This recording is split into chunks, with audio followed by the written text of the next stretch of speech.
kò bọ́lá jẹ́ ara mi níṣẹ́ wà bíbù àtọ̀dá onímọ̀ tó pọ̀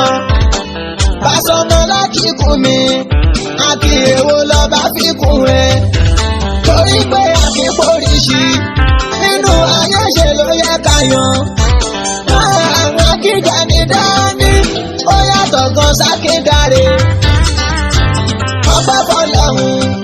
àkíyàn láyọ̀ ọlọ́run fún wa àṣewà bíbù dàrẹ́ lóore tó bá fi fún wa iná ló fi máa lẹ̀ ṣẹ́rọ mọ́tòkùn bí ní ọjọ́ àtọ̀dá tó bá bẹ́ẹ̀ tóbi àdàmọ́ babalágége.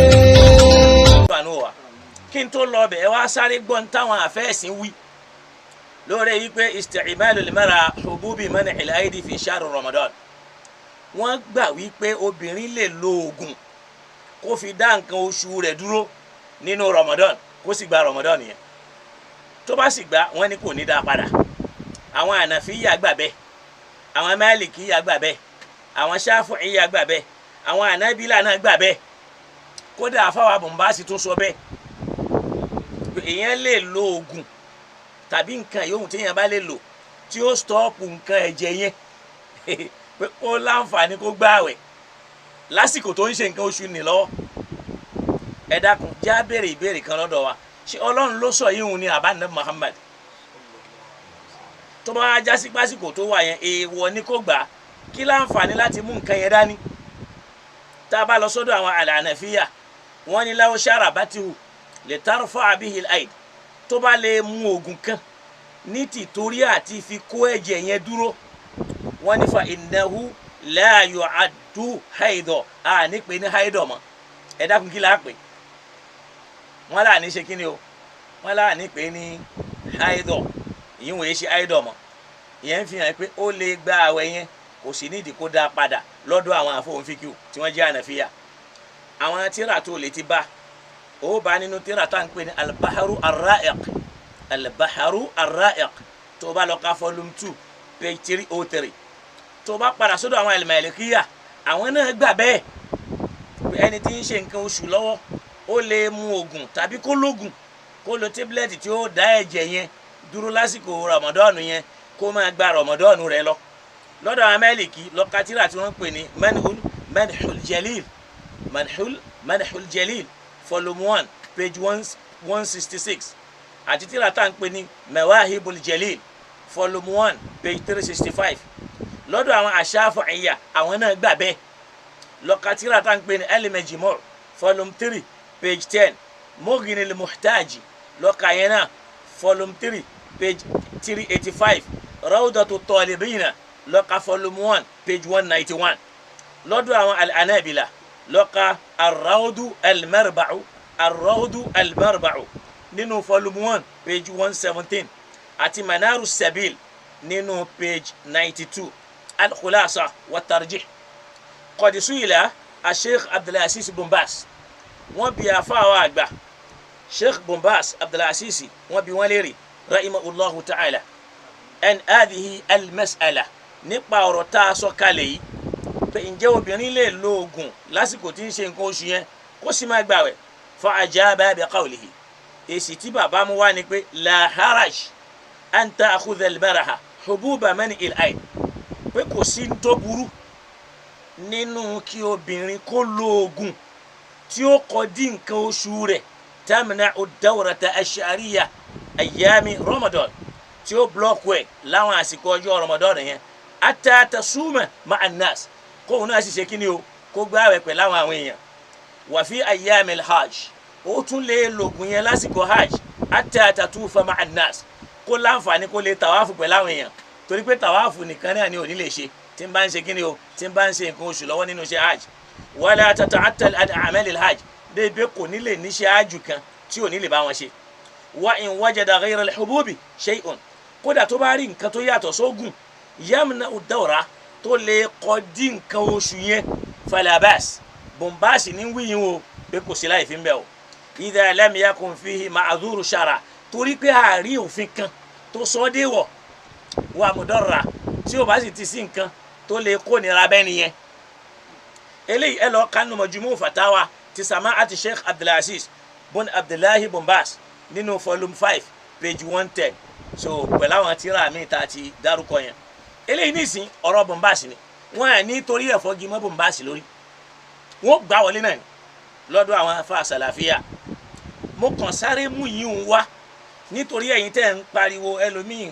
kò mọ nǹkan kan nípa ẹ̀sìn òun náà máa sáré sọ̀rọ̀ ẹlòmíì kàkà kó fara balẹ̀ kó wu ọ̀rọ̀ kó gbé làákàyèsí kó yẹ̀ wò àníṣe ẹ̀rí kan tó múnádóko lórí rẹ̀ yìí pé ẹni tí ń ṣe nǹkan oṣù ò lè gbàwẹ̀ òsì àjọmọ́ni nuhumaru bí qada ìṣàwọ̀ wala nuhumaru bí qada ìṣọ̀lát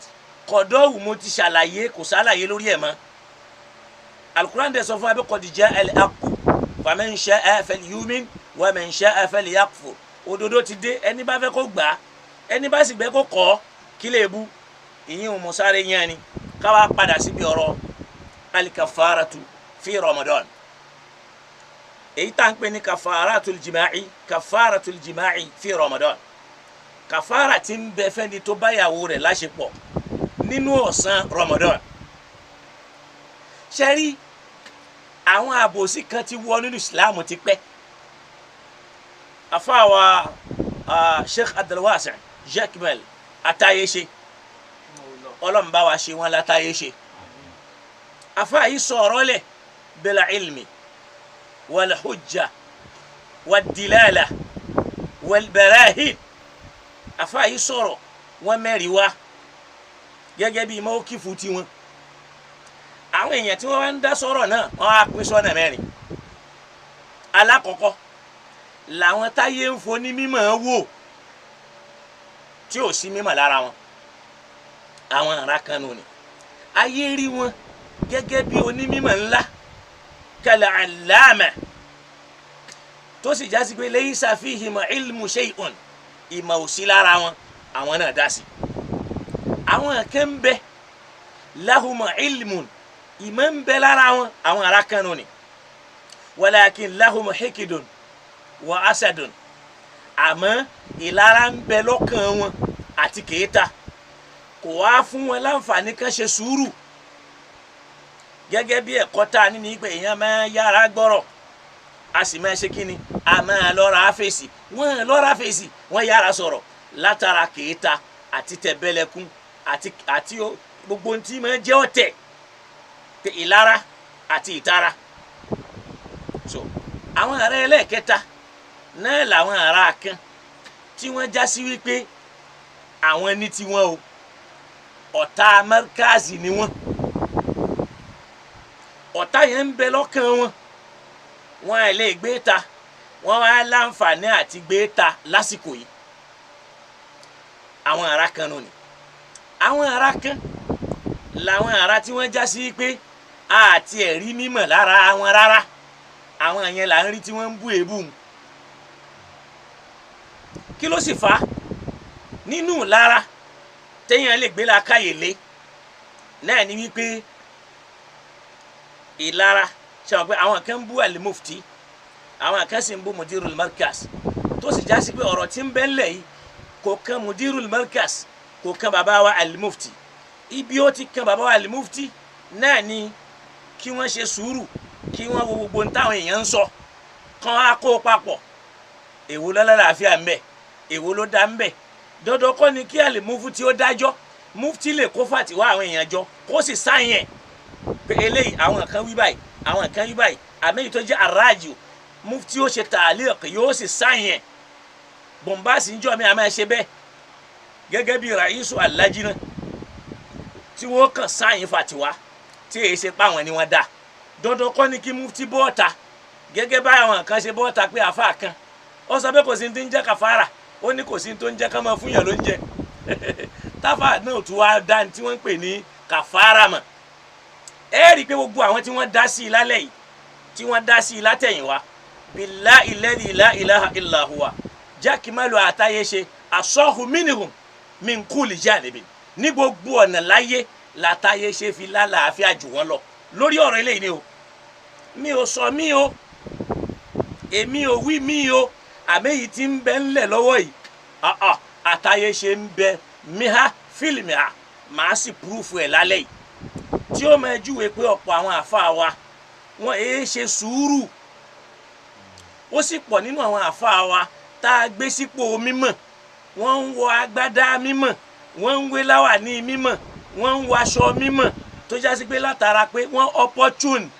opportune ní pé wọ́n láǹfààní káyé tètè rí wọn pàfà àgbà ni wọ́n lápẹẹrẹ ká máa fi àfáà nù ìlú kan ká máa fi kàmpíà àfáà tó ti wọ áfíríkà ká máa fi wọ àfáà tó ti wọ worldwide ká máa fi wé àfáà tí federal government nàìjíríà tí wọ́n recognize ẹ̀ bẹ̀là ilmi wẹ̀lbẹ̀yàní wàtìbùyàní wànútàkì wẹ̀lfàṣọ́hà wẹ̀lbàlágà tí wọ́n recognize ẹ̀ tí wọ́n fún lóyè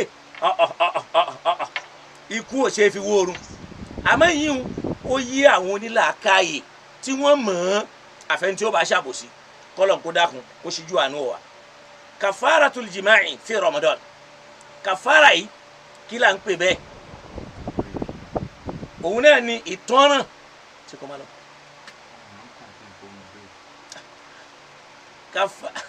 kàfàràtu ìtàgbẹ́ ní alikàfàrà òun náà ni ìtọ́ràn ọ̀ràn tí èèyàn bá dá Jaqmal sọ wípé kò sí kàfàrà nínú Ramadan wallahi thumma billahi ladhi la ilaha ghayruhu sọ pé Jaqmal ò búra sí tiẹ̀ èmi tún búra sí tèmi pé kò sí tí ń jẹ́ kàfàrà nínú ọ̀rọ̀ Ramadan wájà àjọ lọ sínú alukur'an má ti bú mi má sì ti ṣépè fún mi jáàjọ gbọ́ bàyáàní tí mo fẹ́ mú wá jáàjọ lọ sínú alukur'an ó mọ̀ lálẹ́ yìí wípé lára ń tó ṣàkóbá fún wa láyé Sahihul Bukhari pẹ̀lú àtàwọn ahadithu kan tí wọ́n ń jẹ́ àwọn ahadithu Abi Hurairah radiyallahu ta'ala anhu tá a bá ti wá rí kíní kan nù Sahihul Bukhari a ti gbà yí pé perfection ti wà nù rẹ̀ wà láàlí tí ò rí bẹ́ẹ̀ tá a bá gbọ́ pàdísù kan Abu Hurairah ló mú wá a máa lóun ló pẹ́ jù lọ́dọ̀ òun ló mà díìsì jù bó ti wá mà díìsì ju àwọn ọ̀gá rẹ̀ lọ so eléyìí a wá rí lálẹ́ yìí a rí àwọn àṣírí kan lálẹ́ yìí tí ó jọ hàn sí mi tí ó sì hàn sí wọn náà naam tá a bá lọ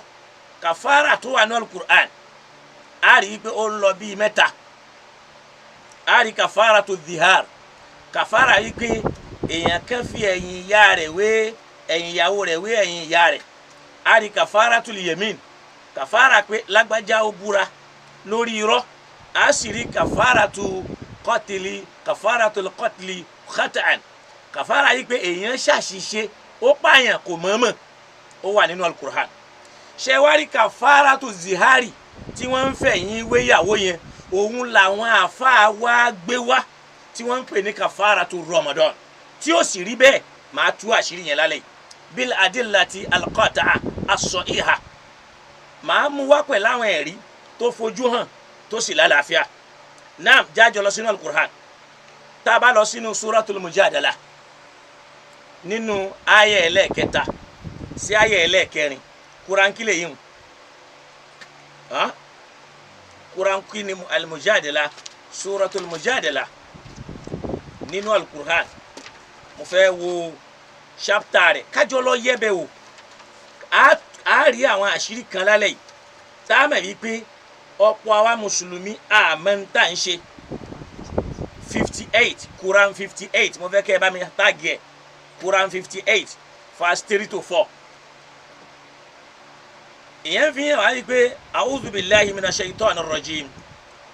walladhina yudha'iruna min nisa'ihim ثم يعودون لما قالوا فتعرير رقبة من قبل أن يتماسا ذلكم توعظون به والله بما تعملون خبير فمن لم يجد فصيام شهرين متتابعين من قبل أن يتماسا فمن لم يستطع فإطعام 60 مسكينا ذلك لتؤمنوا بالله ورسوله وتلك حدود الله وللكافرين عذاب أليم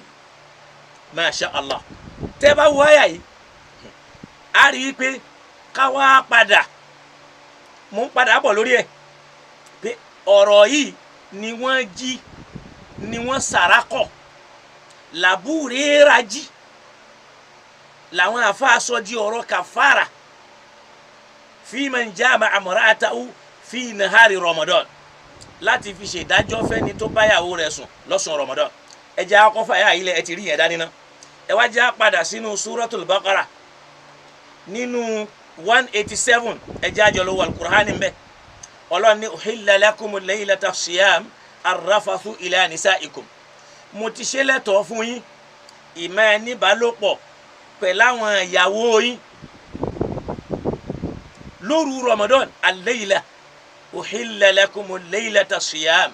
arrafathu ila nisaikum. èmi Ọlọ́run ti sọ ọ́ dẹ̀tọ́ fún yín láti mọ yẹn pé tẹ́lẹ̀tẹ́lẹ̀ kì í ṣẹ̀tọ́ fún wọn fil layli wan nahar wọn lè súnmọ́ ìyàwó wọn. Al-Qur'ani wa ni uhilla lakum mo ti wá ṣe lẹ́tọ̀ọ́ ní ìsìn laylata siyami láwọn òru Ramadan yẹn o arrafathu ila nisaikum ẹ lè máa láṣepọ̀ pẹ̀lú àwọn ìyàwó yín torí pé kí ni hunna libasun lakum wa antum libasun lahunna wọn lè rí bí yẹra sí fún yín ẹ̀yin náà sì lè rí bí yẹra sí fún wọn lóru. aṣọ ara yín ni wọn aṣọ ara lẹ́yìn náà sì jẹ́ sí wọn.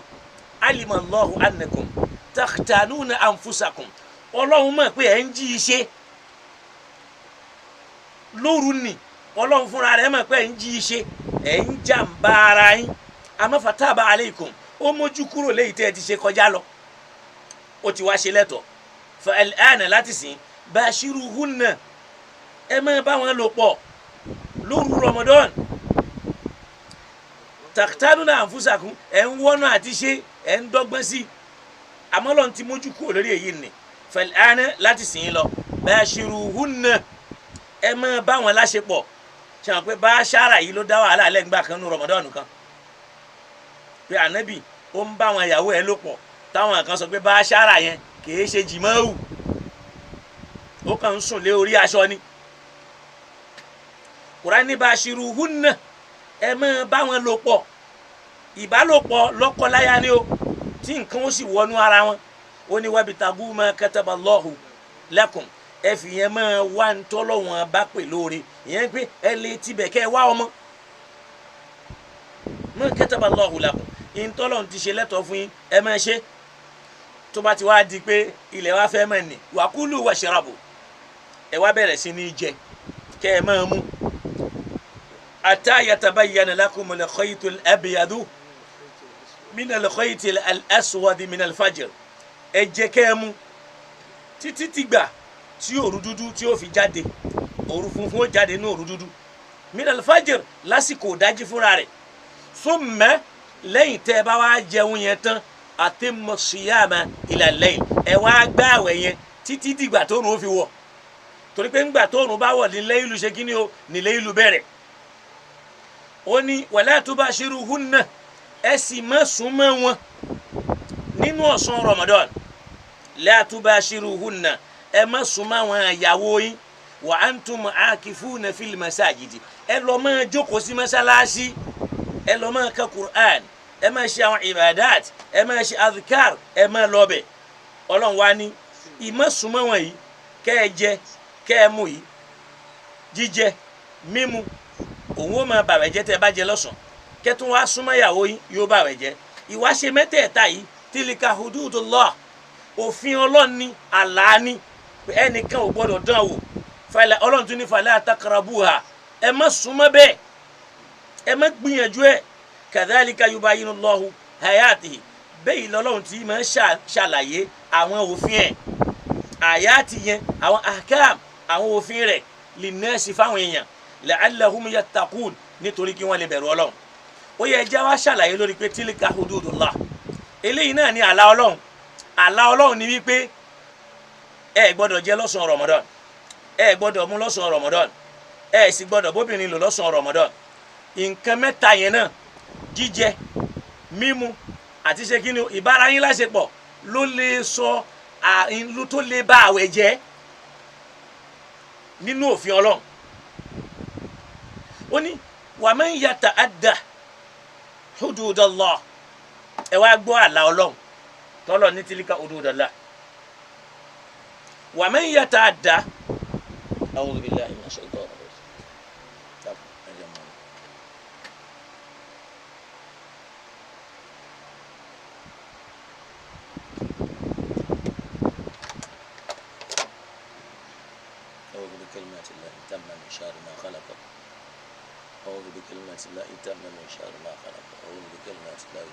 sharri ma khalaq. Naam, tilka hududullah.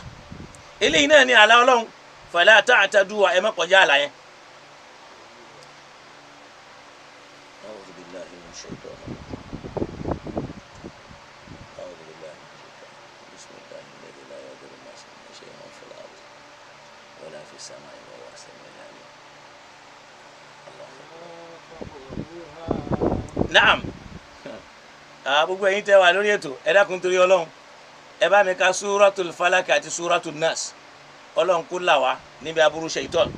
Bismillahir rahmanir rahim. A'udhu bi rabbil falak min sharri ma khalaq wa min sharri ghasikin idha waqab wa min sharri nafathati fil 'uqad wa min sharri hasidin idha hasad. Bismillahir rahmanir rahim. Qul a'udhu bi rabbin nas, malikin nas, ilahin nas, min sharril waswasil khannas alladhi yuwaswisu fi sudurin nas min al-jinnati wan nas. Tribunda pé shaitan fẹ́ dára. Àmọ́ Ọlọ́run ò ní gbà fún. K'Ọlọ́run kó ṣíjú àánú wa. Tá bá wá lọ sínú suratu Talaq, Quran 65 aya alákọ̀ọ́kọ́. Ọlọ́run ní wa man yata'adda hududallahi faqad zalama nafsahu. Ẹni yóò tó bá kọjá àlà Ọlọ́run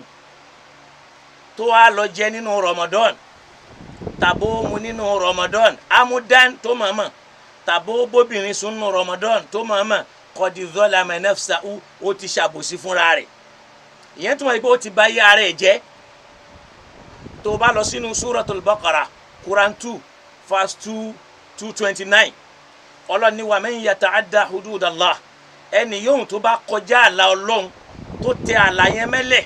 ó jẹun nínú Ramadan ó mọ̀ọ́mọ̀, ó mu nínú Ramadan ó mọ̀ọ́mọ̀, ó bóbìnrin sùn nínú Ramadan ó mọ̀ọ́mọ̀, fa ulaika umuz zalimun. Irú àwọn èèyàn bẹ́ẹ̀ alábòsí ni wọ́n. Nínú suratu al-insan Quran 76 verse 31 Ọlọ́run ní yudkhil man yasha'u fi rahmatihi. Ọlọ́run ní máa fi ẹni tó bá wùn sínú àánú rẹ̀. Wa zalimina, àwọn tí wọ́n bá ṣàbòsí lórí rẹ̀ pé wọ́n kọjá àlà Ọlọ́run, a'adda lahum azaban alima. Ọlọ́run á bá ti pèsè ìyà ẹlẹ́ta ìrólẹ̀dẹ̀ wọn. Wá bá mi lọ sínú aya al-Qur'ani kan. Òun wá ní wa man yata'adda hududahu yudkhilhu naran. Ó dà pé ìsàlẹ̀ aya tó wà dákun bá ń wò. Wa man ya'si Allaha wa rasulahu wa yata'adda hududahu yudkhilhu naran khalidan fiha wa lahu adhabun muhinun. Wa man yata'adda hududallah, ẹni yóò tó bá fi lè láǹfààní tó kọjá àlà Ọlọ́run, ó jẹ lọ́sàn Ramadan ni, ó mu lọ́sàn Ramadan ni,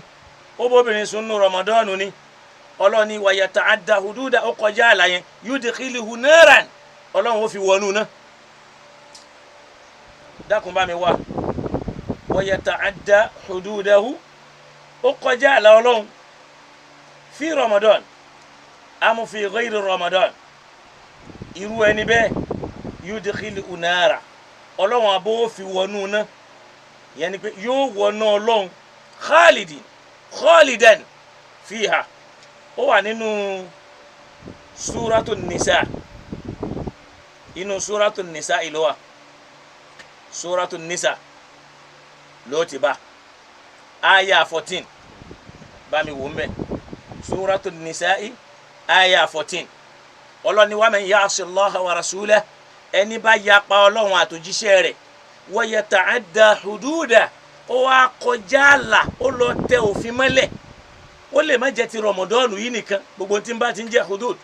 Yudkhilhu naran khalidan fiha, yóò wọná Ọlọ́run tí ó sì máa bẹ́ńbẹ̀ gbére. Ìyà tí ń bẹ fẹ́ni tó bá máa gbà jáwé nínú Ramadan,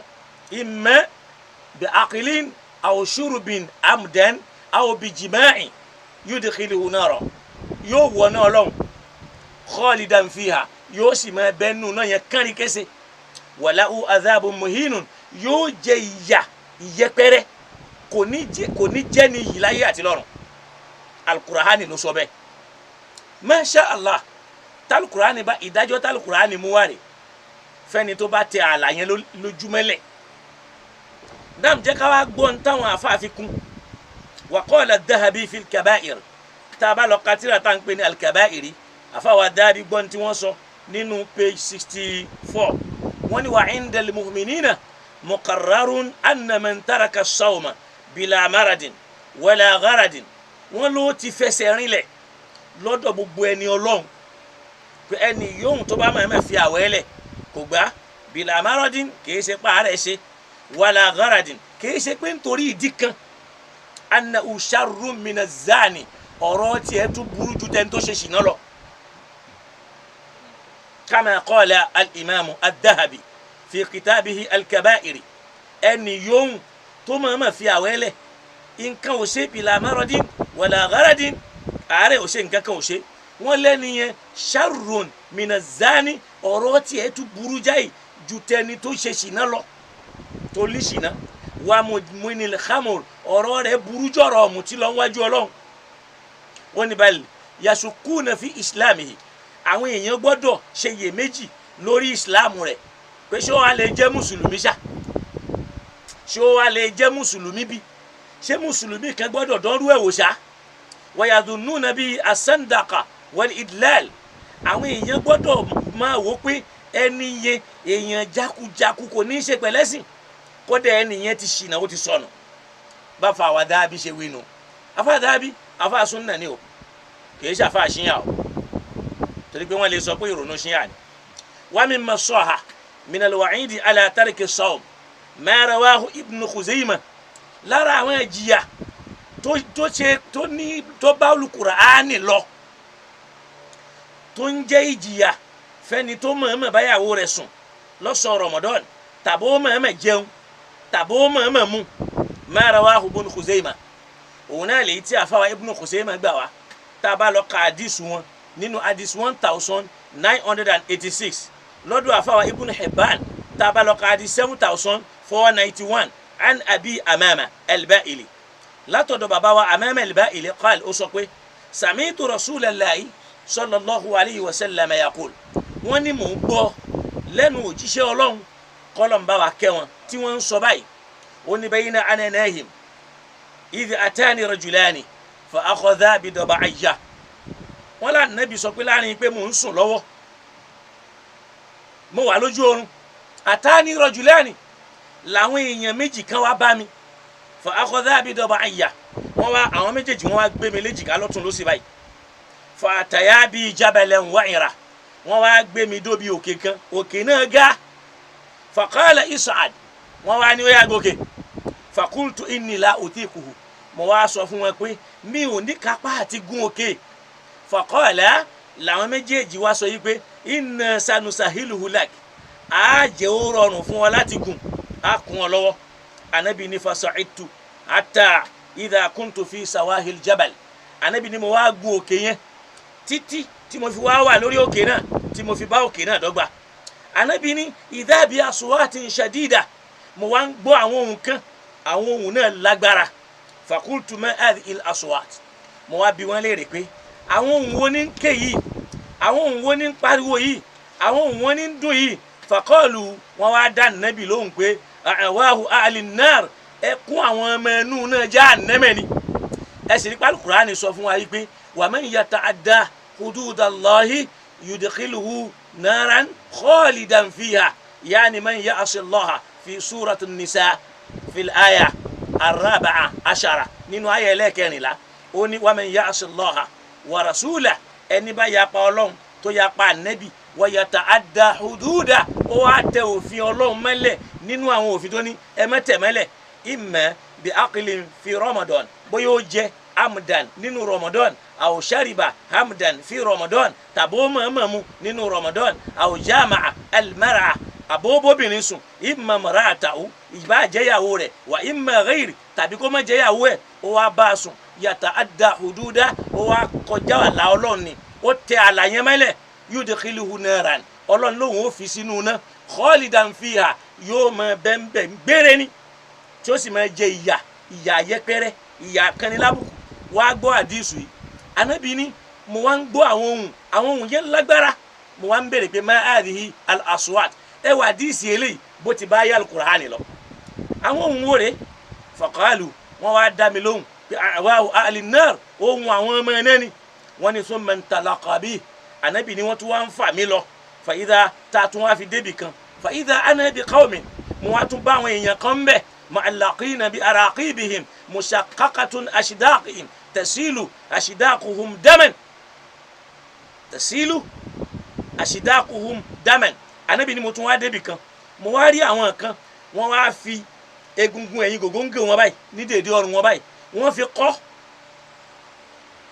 fi kọ́ òkè báyìí wọ́n fi egungun ẹ̀yìn ọrùn wọn báyìí ní sẹ́ńtà gògóńgò wọ́n wá fi kọ́ tó wá jásí pé tẹ̀sílù ashdaquhum daman tí ẹ̀jẹ̀ ń dà lẹ́gbẹ̀ẹ́ ẹnu wọn báyìí tí ń dà síta.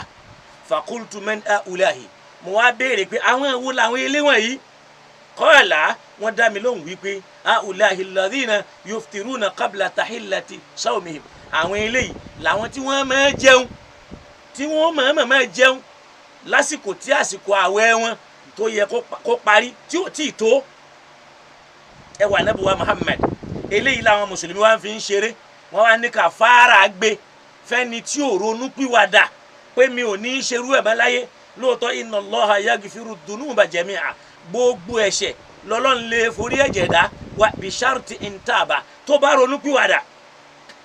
Awulahi wọ́n láwọn ilé wọ̀nyí alladhina yuftiruna qabla tahillati sawmihim. Àwọn làwọn tí wọ́n máa já àwẹ̀ wọn á máa jẹun wọ́n lè bóbìnrin sùn ṣíwájú kásìkò tó tó. Àdìsù tá a mú wáyé sọ ahahul Albani àfàwọ̀ Albani wọ́n sọ aha rẹ̀ ẹ lọ wo tírà tá à ń pè ní Sahihu Mawaridu Zomahan ẹ lọ wo nọ́mbà àdìsù yẹn 1509. Qala Albani rahimahullah àfàwọ̀ Albani náà wá dá sọ̀rọ̀ yìí àfà Albani ọlọ́mùbá wa kẹ́ wọn ni hadhihi uqubatu man sama thumma aftara amudan qabla hululi waqtil iftar. Albani jẹ́ kó yé wa wípé eléyìí náà ní ìjìyà tí ń bẹ fẹ́ nìyóhùn tó gbààwẹ̀ thumma aftara amdan tó wá mọ̀ọ́mọ̀ jáwẹ̀ ní qabla hululi waqtil iftari ṣáájú kí àsìkò ìtúnu kó tó tó. Fayakunu halu kayfa yakunu halu man la yasum. Àfáàní ti jìyà ẹni tó bá mọ̀ọ́mọ̀ jáwẹ̀ nínú rọmọdọ́ọ̀nù bá lágbára tó báyìí báwo wá ní jìyà ẹni tó mọ̀ọ́mọ̀ tí ò wá gba rọmọdọ́ọ̀nù náà tó fi ilẹ̀ pátápátá. Àfáà tún wá bẹ lọ́hùn sí ó ní nas'alullaha salamata wal afiyata fi dunya wal akhirah. mo rọ́mọ kan ẹlẹ́nu pípọ́n bíi fúra adìyẹ tóun sọ pé ìyẹn ọmọ Markaz ẹ lọ́ọ́ ṣe pẹ̀lẹ́pẹ̀lẹ́ ìwọ ò mọ̀ pé àwọn tí wọ́n jẹ́gbẹ́ bàbá rẹ ẹgbẹ́ bàbá rẹ wọ́n pẹ̀lú àwọn ọmọ Markaz tóun sọ̀rọ̀ yẹn gbogbo ohun tí ò gbẹ ẹnu ọmọdé kọ́mọdé máa wí. Àwọn àgbàlagbà ó sọ̀rọ̀ irú ọmọ kékeré tí ò ní máa ń pa nǹkan yẹn òun náà ó bá ọ síta tó bá yẹ pé viewers lèmi ń wá ni 16 minutes lèmi náà máa ṣe. Níjọ́ tá a ti bẹ̀rẹ̀ dáwà yìí àwọn èèyàn tó wà lórí platform wa wọ́n àti wọ 9,000 mi ò sì sáré viewers tó bá yẹ pé viewers ni mò ń sá ni èmi náà máa ṣe 20 minutes bí irú tàwọn Kutubi torí viewers làwọn ń béèrè. Mi ò sì ṣe tọ́píìkì kan rí kí n wá lọ táàgì orúkọ ẹnìkan mo a máa mú tọ́píìkì wá ni topic after topic. Níjọ́ tí mo ti bẹ̀rẹ̀ lórí ibi tí mo wà yìí àti lọ́dọ̀ àwọn Adégúnwà kí n wá táàgì tọ́píìkì yẹn pé orúkọ ẹnìkan kó má jẹ́ tọ́píìkì mi ò ṣe rí. Ó ṣe wá já sí pàwá lónìí tá a bá fẹ́ ṣe tọ́píìkì ó ń láti ló kọ́ ẹnìkan tó bá ti ga táwọn èèyàn ti ń rí tó ti ń lérò lẹ́yìn táwọn èèyàn fẹ́ gbọ́rọ̀ rẹ̀ táwọn èèyàn fẹ́ rí wọ́n fẹ́ mọ̀ lẹ́yìn máa fẹ́ gbé torí pé yìí náà fẹ́ hàn. Man ahabba shuhra Ànábì ló sọ bẹ́ẹ̀ lam yuflih abada aw lan yuflih. Béèyàn bá fẹ́ràn pé mo ṣáà fẹ́ gbajúmọ̀ ni mo ṣáà fẹ́ gbajúmọ̀ ni Ànábì ní kò ní jèrè láyé òun ló ń báyé Saheed Shittu jẹun torí pé káyé lè mọ̀ mí ní gbogbo ohun tí ń ṣe wọn àwa mọ̀ sí dáadáa. Gbogbo ẹni tí Saheed Shittu bá ti gbé fídíò rẹ̀ tó bá fi ń dá àwọn èèyàn láàmú ẹni yẹn ti di ìran Saheed Shittu nínú dáwà ẹ yàtọ̀ síra yín ẹ ti jọ di irú ròdì bóòrò ẹ̀yin rí kí Saheed gbé lẹ́ṣọ̀ tèmi rí kò lè gbé kò ní gbé torí pé kò lè pè rẹ̀ gbogbo ohun tí ó pè rẹ̀ tí ó fi bàyàn ló kọjẹ́ ẹwẹ̀ yín tẹ́ ń bá àwọn èèyàn ló kọjẹ́ ní ẹ̀yin tẹ́ kéwù tẹ́ lọ́lé kéwù Saheed Shittu wá sọ yín di ọmọ kéwù ẹdìyẹ ó wá ń lò yín inú yín wá ń dùn òun wá ní sáàdù yín òun ní sáàdà yín ọ̀gá yín Sayyidu yín òun ní Sayyidu yín òun làfá yín nìsín àtẹni ó lọ mọ́sà àtẹni ó jáde lọ àtẹlómi tó lọ ó yẹ kó máa pa yín lẹ́kún pé irú Saheed Shittu ń fi kíní wa Chelsea ló fi ń ṣe ni àbí kí ló fi ń ṣe tí ìmọ̀ ń tẹ́ fẹ́ kò níwájú Ọlọ́run so bí yìí ń ṣe jẹ́nu Albani jẹ́ kó yé wa pé eléyìí níjìyà ẹni tí ó wà bú mi nísìnyí yóò wá fi gbogbo ẹ̀rí lẹ̀ èmi mo sì mọ̀ pé ọmọ tí ń sọ̀rọ̀ yẹn ó lè má wo ó lè jẹ́ kékeré tí wọ́n gé yẹn lòun náà sáré bọ́ọ̀ta àṣewáfẹ́ jẹ́ àdáhùlà ilmi àṣefẹ́ jọ́ ta mímọ̀ èmi ń tèmi o wallahi kò sí ń tẹ́lẹ̀ wí tí máa padà ṣebí àṣàṣì kan lẹ fẹ́ gbé wọlé nísìn Ọlọ́run sì là mí èmi tí nǹkan kan ò ṣe ojú mi dẹ̀ ń dòyìn níbi tí mo jókòó sí ẹ wo bí mo ṣe ń ka àwọn àṣkár billahi alladhi la ilaha ghayru èmi tí nǹkan ò ṣe gbogbo bí dẹ̀ ń dòyìn mọ́ mi lọ́wọ́ ẹnjìníà kò mọ ìyàwó náà lẹ́nu tí mo fi ń ṣe àwọn àṣkár kẹ́yìn lè mọ̀ pé àwa náà ní nǹkan mi yàtọ̀ sọ́lọ́run billahi alazim mo dẹ̀ fẹ́ ṣubú lórí iṣẹ́ àyè wallahi summa billahi lẹ́dí láyà ṣé torí ọ̀rọ̀ lẹ́ṣọ̀ yìí náà àṣàṣì sì pọ̀ lọ́dọ̀ yín tó báyìí ẹ wàá máa ṣe bí ẹni Ọlọ́run kí ló le tó bẹ́ẹ̀ ó rí ibi tí mo jòkó sí ojú mi dẹ̀ ń dòyìn billahi mo fẹ́ ṣubú lórí àga bí mo ṣe ń ka àṣkárì yẹn tí mo fi wá ní káwọn èèyàn ka Fálákì àti Násì ó tán yín àbí ó tán yín alukurani jẹ́ alladhina yuballighuna risalatillah àwọn tí wọ́n bá fẹ́ jíṣẹ́ Ọlọ́run yakhshawnahu Ọlọ́run nìkan ni wọ́n máa bẹ̀rù la yakhshawna ahadan illa Allah wọ́n ní bẹ̀rù ẹlòmíì àfọlọ́run wa kafa billahi asiba torí pé Ọlọ́run tó láti dáàbò bò wọn ṣé kò dáàbò bò wá ní ìsìn àwọn alásàsí súnnà naam afawa Albani wọ́n jẹ́ kó yé wa pé hadhihi uqubatu man sama thumma aftara amdan qabla hululi waqti al-iftar eléyìí níjìyà tí ń bẹ fẹ́ni tó gbààwẹ̀ tó sì mọ̀ọ́mọ̀ já ṣáájú kásìkò tó tá ń pè lásìkò túnú wọ́n wá ní báwo níjìyà ẹni tí ò wá gbà rárá ti fẹ́ rí tó sì lágbára rẹ̀ tọ́lọ́ ń sin ni wa an tasumu khayrun lakum afáwa ni nas'alullah as-salamata wal afiyata fi dunya wal akhirah abẹ́lọ́hún kó là wá kó sì mójú kó lára wa láyé àti lọ́run sọ ahul al-hakim àfáwà akimu wọ́n sọ aha àdìsù yìí wọ́n ló lálàáfíà àfáwà dábí àwọn náà sọ aha rẹ̀ àfáwà aithami wọ́n sọ aha rẹ̀ wọ́n ní rijaluhu rijalun thiqat bẹ́ẹ̀ náà ni ibn hibban àwọn náà sọ aha rẹ̀ lọ́wọ́ àdìsì rawahu an-nasa'i fi sunan al-kubra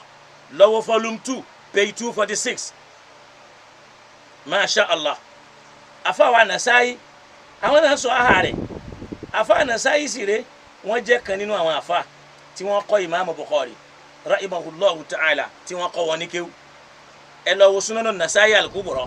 nínú volume 2 page 246 ẹ bá ń bẹ̀ ẹ lọ ka Sahihu Targhibi lil Albani Sahihu Targhibi lil Albani ẹ lọ ka volume 1 ẹ lọ ka hadith 9492 ẹ lọ sọ́dọ̀ àfáà wa Ibn Hibban ẹ bá ń bẹ̀ ẹ lọ sọ́dọ̀ àfáwà al-Hakimu nínú volume 1 ẹ lọ kánú page 43 ẹ lọ sọ́dọ̀ àfáwà Bayhaqi nínú súnánù wọn alhamdulillah alẹ́ ẹ̀ kàtìrà ẹ lè bá mẹ́ríkàsì láyé kò ṣe bá o gbọ́tọ̀jọ́ táwọn kan níbi la markazin la ilma haqqa without markaz there is no perfect knowledge you can see it ha kékeré ló pé ní Ọlọ́run kó ṣíjú àánú wò wá Sahihu Targhibi lil Albani lọ kà ń bẹ̀ lọ ka volume 1 page lọ ka hadith 9492 dákun tún gbọ́ lẹ́ẹ̀kan sí torí pé mo ṣe mistake ńgbà mọ́kànlá Sahihu Targhibi volume 1 lọ ka hadith 9492 nínú Sahihu Targhibi ti àfáwà al-Albani lọ ka al-Hakim nínú volume 1 page 43 lọ ka Sunan al-Bayhaqi lọ ka volume 4 nínú page 216 àdìsù yìí sọ ahawul Albani àfáwà Albani kì í ṣe bẹ́ẹ̀ nìkan ni wọ́n ti sọ aha rẹ̀ o wọ́n sọ aha rẹ̀ nínú as-Sahiha tíra àwọn tí wọ́n ń pè ní as-Sahiha wọ́n tún ṣe kíni wọ́n sọ aha rẹ̀ mẹ́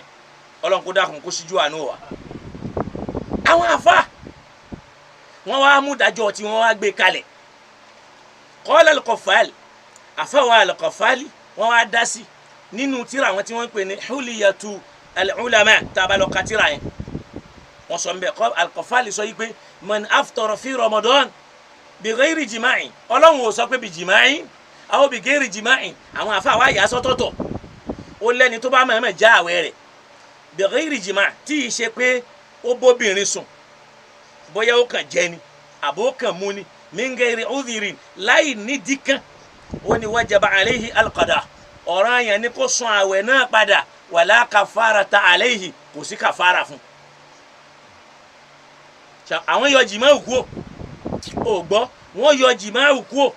pé ẹni yóò tó bá jẹ tó ó mọ̀ọ́mọ̀ lẹ́ni tọ́lọ́ ní yóò wọ́n náà àwọn àfáà ní tó bá mọ̀ọ́mọ̀ ó mọ̀ọ́mọ̀ yatahadda hududa ẹni tó mọ̀ọ́mọ̀ tẹ òfin ọlọ́run yẹn tó mọ̀ọ́mọ̀ kọjá àlà ọlọ́run tọ́lọ́ ní yudkhiluhu naran khalidan fiha àwọn àfáà sọ fún wa yìí pé irú ẹni yẹn o la kafaratan alayhi kò sí kàfàrà fún àmọ́ yóò kàn sọ àwẹ̀ yẹn padà ni ìwà azara usultan pé olórí ẹ̀sìn ni kó dá sẹ̀ríà fún kó bá wí wọ́n ní wábi qala Ahmed wa Dawud wọ́n lè náà ní ìmáàmù wa Ahmed làwọn sọ táwọn àsàlàfíà yìí tí wọ́n mú gẹ́gẹ́ bíi madhabu wọn wa Dawud àti Dawud so nínú tírà tá à ń pè ní Huliyatul Ulama ẹ lọ́ọ́ ka mẹ́ tẹ́ ẹ bá lọ́ọ́ ka volume 1 page 198 ẹ wo báwọn àfáà ṣe ń tẹ òfin Ọlọ́run lójúmọ́lẹ̀ wọ́n ṣe ń kó wa kúrò lábẹ́ sàríà Ọlọ́run tọ́lọ̀ ní ja'alnaka ala shari'atin min al-amr èmi Ọlọ́run ti ṣe alukurani lófin fún wa nabi fattabi'ha òun ni ó máa tẹ̀lé wala tattabi' ahwa'a qawmin má tẹ̀lé fẹ́nu àwọn èèyàn àyà kan bẹnu alukurani Ọlọ́run ní kúl sọ fáwọn èèyàn yìí pé inni attabi' èmi ò ní báyàn tẹ̀lé nǹkan kan illa ma yuha ilayya àyàfà alukurani tọ́lọ̀ fi ránṣẹ́ sí mi lẹ́ni àtẹ̀lé alukurani yẹn mọ́ àtẹ̀lé alukurani mọ́ arahul ulama arahul fuqaha ìrònú àwọn àfa làákàyè àwọn àfa làákàyè àwọn kan lókùn nínú Islam tá a máa sọ pé àwọn àfọ ń ṣàríà tálùkùránì sọ fún wa yìí pé amlahum shuraka'u ìjáwọn èèyàn tiẹ̀ láwọn kan tá a lè fi wọ́n kẹgbẹ́ Ọlọ́run shara'u lahum min ad-dini táwọn náà ń ṣòfin nínú ẹ̀sìn ma lam ya'dhan bihi Allah léyìí tó fi tọ́lọ́run ò lọ́wọ́ sí ẹ wò fi Ọlọ́run ẹ wò fi tí wọ́n gbé wọlé bal inna ba'd al-ulama bẹ́ẹ̀ látúrí àwọn kan nú àwọn àfa nìyẹn zahabu ila annahu la qada alayhi wala kafara táwọn yẹn dúró lórí pé kódà kò sí kọ̀dọ̀ òfun kò ní ìdí kó san padà kódà kò tún sí kàfàrà fún wọn ní li annahu iktarafa kabiratan min al-kaba'ir wọn nítorí pé ẹ̀ṣẹ̀ ńlá kan nínú àwọn ẹ̀ṣẹ̀ ńlá ló dá kama fi al-ikhtiyarati al-fiqhiyya tá a bá katira àfáwa Ibn Taymiyyah rahimahullahu ta'ala tá ń pè ní al-ikhtiyaratu al-fiqhiyya tá a bá lọ ka 109 péèjì ni o àárín mẹ́ yakulu táfà sọ pé wala yaqdi muta'ammidan ẹnìkan kò lè san ẹni tó mọ̀ọ́mọ̀ jáwẹ̀ wala yaqdi kò lè san padà torí pé sísan yẹn ṣé ó bá ní ó mọ̀ọ́mọ̀ ní ó tẹ òfin Ọlọ́run mọ́lẹ̀ ní bila udhirin láì nídìí káwá ní àsọ́ọ́mọ́n wala salata àwọn tí ẹ gbà yí pé la tasihu minhu kò lálàáfíà tó bá tún gbà kódà tó bá mọ̀ọ́mọ̀ fi irun lẹ̀ kò lálàáfíà tó bá tún kí ṣàwọn pàfà tó lé làwọn àwọn tí ẹ sọ pé wájàbá kọtìlù èyí tó bá mọ̀ọ́mọ̀ bóbìnrin sunu Ramadan ni o wájàbá kọtìlù ọ̀ranyàn ní kí wọ́n pa kò sí kàfàrà fún. naam wa hadha al-qawl ọ̀rọ̀ tá a wí náà marwiyun wọ́n gbà wá bẹ́ẹ̀ ó wá bẹ́ẹ̀ an Abi Bakr látọ̀dọ̀ Abubakar wa Umar àti Umar wa Aliyi àti Ali wa Ibn Mas'ud àtọwọ́ Mas'ud kọ́lọ̀ bá yọ ní sí wọn ẹni tí ò lẹ́rìí yóò wá lóun fẹ́ bẹ́ẹ̀ mi ṣe debate mò ń sọ̀rọ̀ wákàtí méjì bil adillati pẹ̀lú àwọn ẹ̀rí ẹnìkan wà lóhun kan asari tí ò lásárì ẹni tí yóò kàn rojọ́ kò ní sẹ́rí àṣírí al-Mubaraku tú ṣé ojú ètì yín ni mẹ́ni tó yẹ kẹ́ bá ṣe debate ni alẹ́ sọ fún Kutubi ana musta'idula èmi rẹ́dì fún ẹ̀yin ẹ jókòó lẹ́yìn òun kẹ́ wá fèmí àtòun lẹ̀ gbogbo yín lẹ́sìn rí nọ́mbà mi ní pè mí ẹ wàá máa lọ fọ́nu lórí kíní àfáà yẹn dẹ̀ fẹ́ popular ni àti kan náà ọmọ kékeré kan tó máa yóò bọ́ síwájú kámẹ́rà yóò kọ́kọ́ máa ṣe fìlà báyìí ṣé súnà nìyẹn náà yóò máa yẹrẹ òbóyè òun òkè àbóhùn wà òkè wọ́n kàn fẹ́ popular Ọlọ́run ní máa gbé yẹn ga o èmi ti ń ṣe dáwà bọ̀ wọ́n àti ìbí èyí kékeré ti ń wọ fìlà mẹ́rìnwó àbí mo ti ń ṣe dáwà láti 1994 lọ́yọ́ 94 nínú eré ẹ̀ kó wọn tó kù tí wọ́n wá máa ní èmi ló fẹ́ bá ṣe dìbéètì èyí kan tó nírúgbọ̀n ọmọ kékeré kan tó ń pè níjọ́ kan tó ń pè rẹ̀ ní yálímà àbí kíní kan ní lọ́wọ́ lápẹ̀lẹ́ lára èyí tó wá yà mí lẹ́nu ni pé èyí tó lóun kọ́ àdìsí ní Kánò ṣẹ́gẹ́tì mi sìn ó sánlé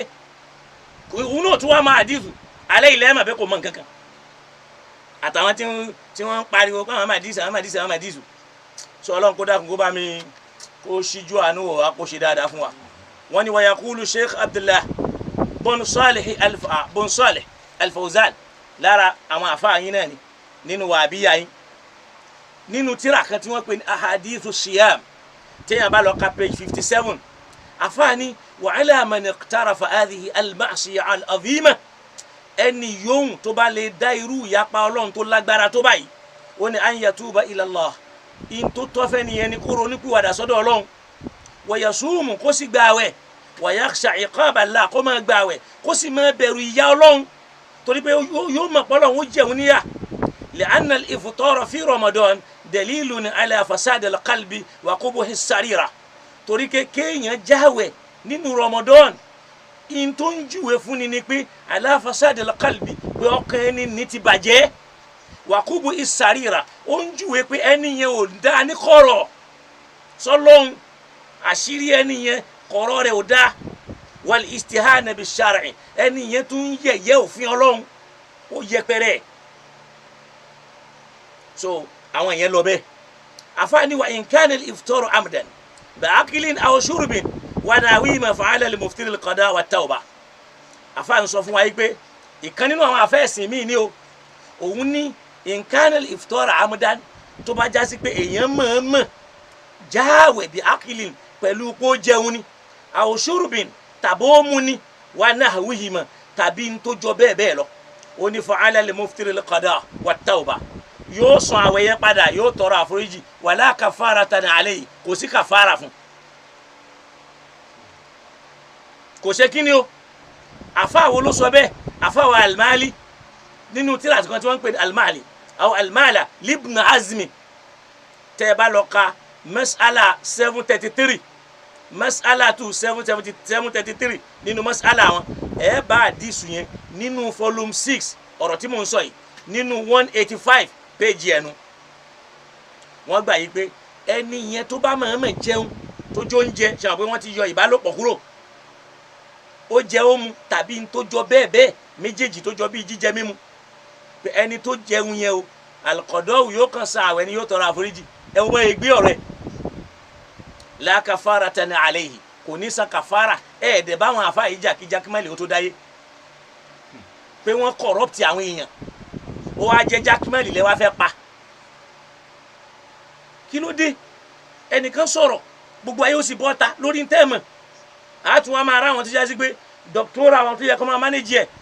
àwọn dókítọ̀ tó jẹ́ sí pé ní kán ṣàlàyé ọ̀rọ̀ nìkan náà wọn lè rí fàtiwá mú wá bẹ́ẹ̀ bá fẹ́ pa wọn ẹ béèrè ìbéèrè lọ́dọ̀ wọn ibẹ̀ ni wọ́n ti máa ṣubú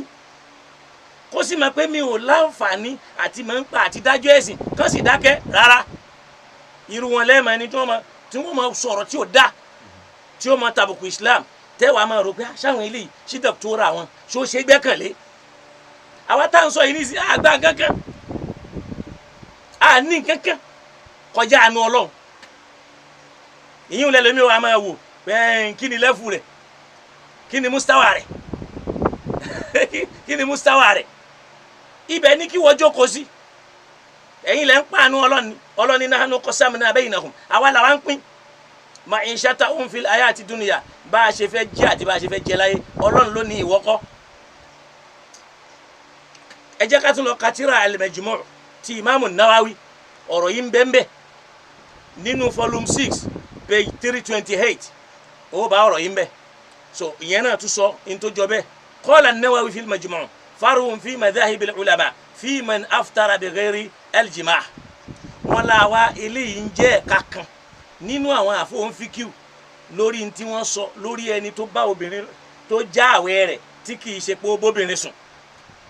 ẹ wá jẹ́ àkàdísì lọ́dọ̀ Abu Hurairah àwọn àfa wa rọ dànù wọ́n mú tọ̀hún yẹn dání àdísù yẹn ani nabiyyi sallallahu alayhi wa sallam kama qala Abu Hurairah man aftara yawman fi min Ramadan min ghayri udhrin wala maradin ẹni yóò tó bá máa jáwẹ̀ nínú Ramadan min ghayri udhrin láì nídìí wala maradin tí ó sáré lam yaqdi siyamu dar kó fi ọdún kan gbààwẹ̀ kò lè ká wa in soma wu kódà tó bá gbà hadith yẹn ń bẹ nínú ta'liqul Imam Bukhari nínú sahihu wọn àwọn àfáà rọ̀ dànù wọ́n ti sọ pé rárá hadith yìí òun sì ṣe déédéé jìyà ẹjẹ́ àgbà fún wọn hadith yóò lálàáfíà gẹ́gẹ́ bí wọ́n ti wí for the sake of argument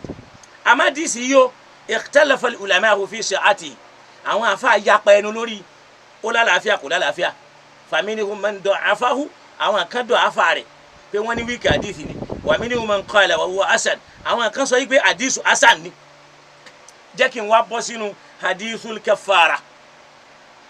laysatil kaffaratu fi Ramadan kama qala Sheikh Abdul Wasi' Jakmal àfáà Jakmal èmi náà ń sọ lónìí pé kò sí kàfàrà nínú oṣù Ramadan fẹ́ni tó súnmọ́ ìyàwó rẹ̀ kama qala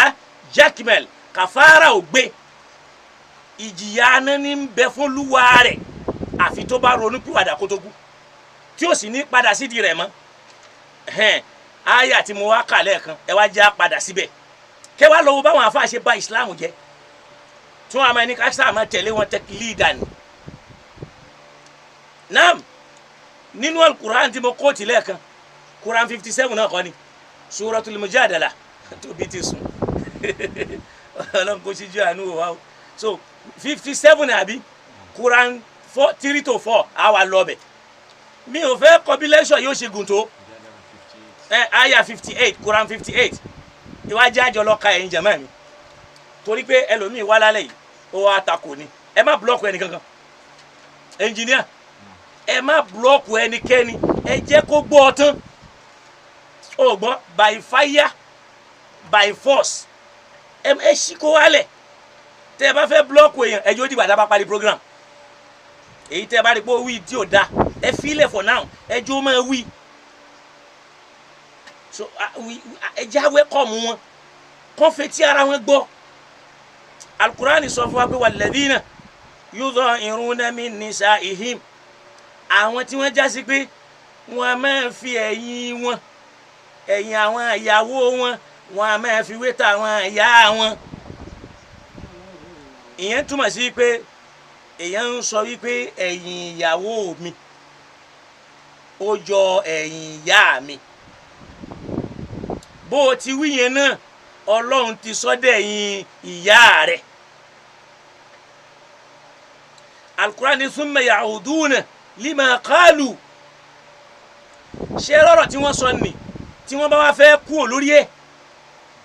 wípé wọ́n fẹ́ láǹfààní kí ìyàwó yẹn kó kú níbi ìyá wọn ti rí kó padà sí ìyàwó wọn lọ́dọ̀ Ọlọ́run bí lápẹẹrẹ kéèyàn máa sọ yìí pé bí n bá gorí ẹ̀ mo gorí ìyá mi àwọn Yorùbá máa ń ṣe bẹ́ẹ̀ inú a máa bí wọn yóò wá ní tí n bá tún gun orí ẹ̀ orí ìyá òun ló ń gùn nǹkan pè ní zihari lọ́dọ̀ Yorùbá nù bí ó ṣe yé pé àwọn tí wọ́n máa fi ẹ̀yìn ìyá wọn tí wọ́n máa fi jọ ti ìyàwó wọn pé wà á bí n bá gun orí ẹ̀ orí ìyá mi ni mo gùn Ọlọ́ni thumma ya'uduna lima qalu wọ́n ṣẹ̀ṣẹ̀ wá fẹ́ kó ọ̀rọ̀ wọn jẹ padà mi rò gbogbo ya'uduna lima qalu wọ́n wá fẹ́ darí padà sí di ẹbí wọn ni wọ́n fẹ́ kó jẹ Ọlọ́ni fatahriru raqabatin min qabli an yatamassa irú ẹni ni yóò kọ́kọ́ bọ́ okùn ẹrú kúò lọ́rùn ẹrúbìnrin kó tó lè fọwọ́ kan ìyàwó ẹ̀ kó tó lè súnmọ́ Ọlọ́ni dhalika tu'azuna bihi eléyìí ìkìlọ̀ ní fún yín o wọ́n kì í nílò ẹni o ẹ má tíra yẹ o nítorí kẹ́ ẹ má máa wùwà tí ò da ọ̀rọ̀ tí ò da ó ní wallahu bima ta'maluna khabirun Ọlọ́run ọba máa ń tí ń fún yín níro rẹ o Ọlọ́run tún wá tẹ̀síwájú ẹ rí i pé tẹ̀rìtìbù ní ìkànnì yẹn wọ́n ní faman lam yajid ẹni yóhùn tí ò bá wá rí ẹrúbìnrin tó fẹ́ tukù kúrò lọ́rùn rẹ̀ sọ pé ọlọ́run ò sọ pé kò lágbára torí pé ó mọ̀ pásìkò kan ń bọ̀ kò ní í sí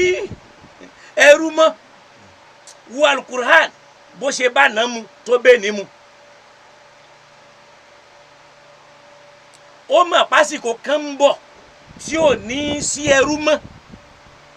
kò sọ pé ẹni tí ò bá lágbára ó ní faman lam yajid ẹni tí ò bá wá rí ẹrú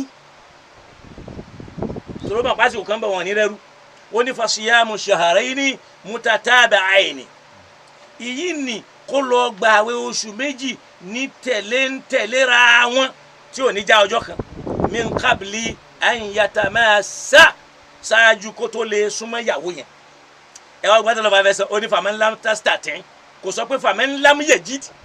ẹ wo bá Al-Qur'an ṣe bó ṣe la ilaha illallah wal Qur'an wo Al-Qur'an lákọ̀ọ́kọ́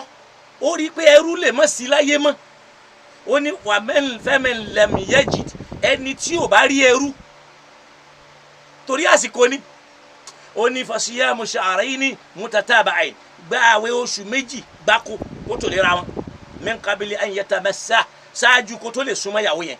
faman lam yastati' ẹni tí ò bá wá ní kápá tí ò ní kápá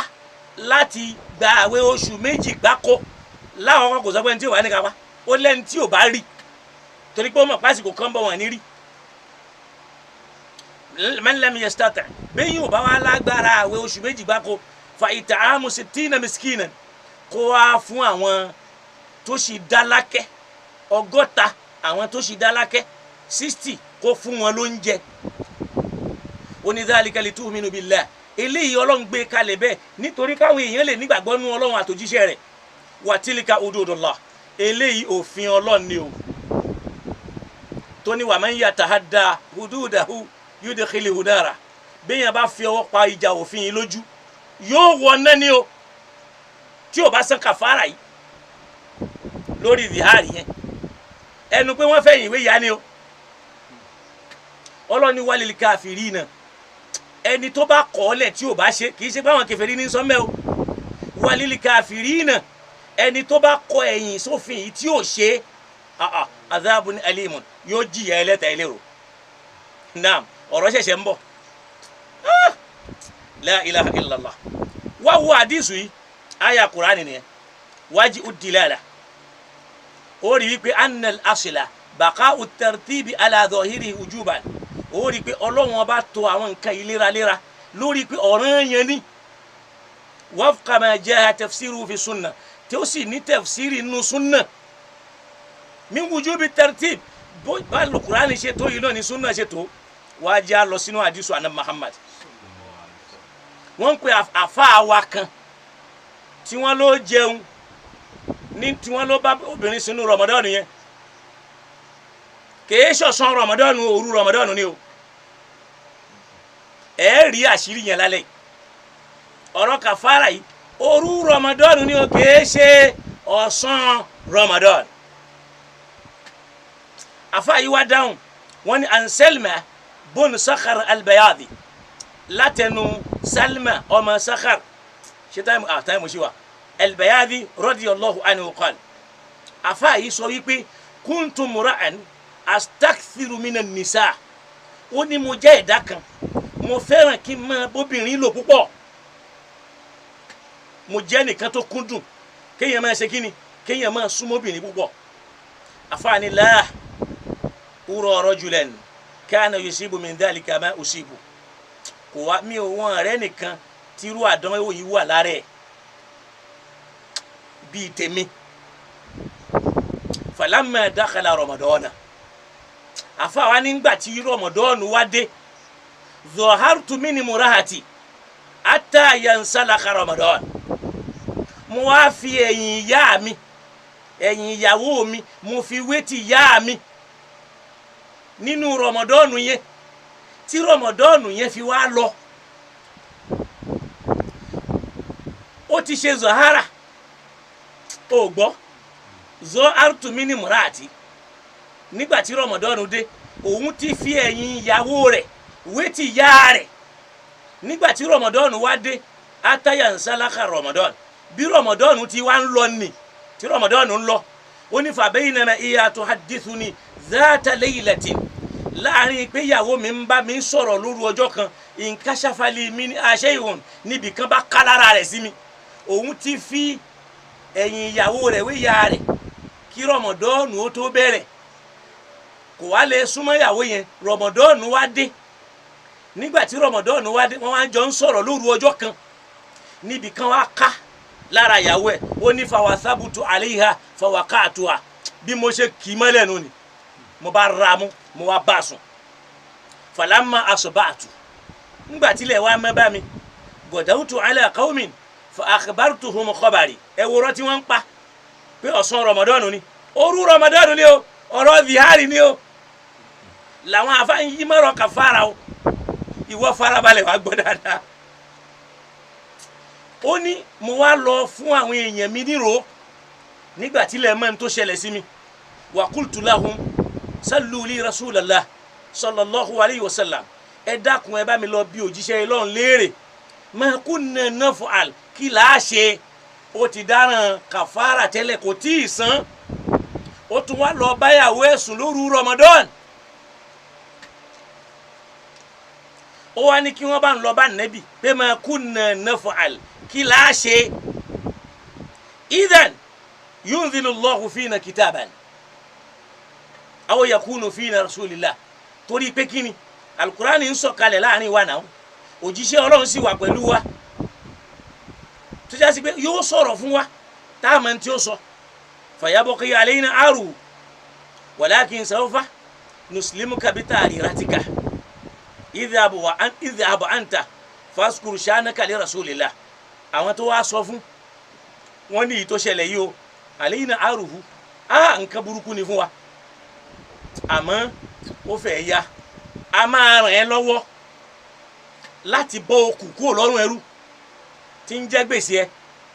àmọ́ tó kọ́kọ́ ṣe ni pé idhhab anta faskur shanaka li rasulillah ìwọ fúnra rẹ lọ bójíṣẹ́ Ọlọ́run lọ sọ tó ṣẹlẹ̀ sí ọ qala fa kharajtu hatta jitu fa akhbartu al-khabara mo wá jáde tí mo fi wá dọ́dọ̀ òjíṣẹ́ Ọlọ́run mo wá fún ní ìròyìn tó ṣẹlẹ̀ fa qala rasulullah sallallahu alayhi wa sallam anta bidhaka ìwọ dẹ̀ tún ṣe bẹ́ẹ̀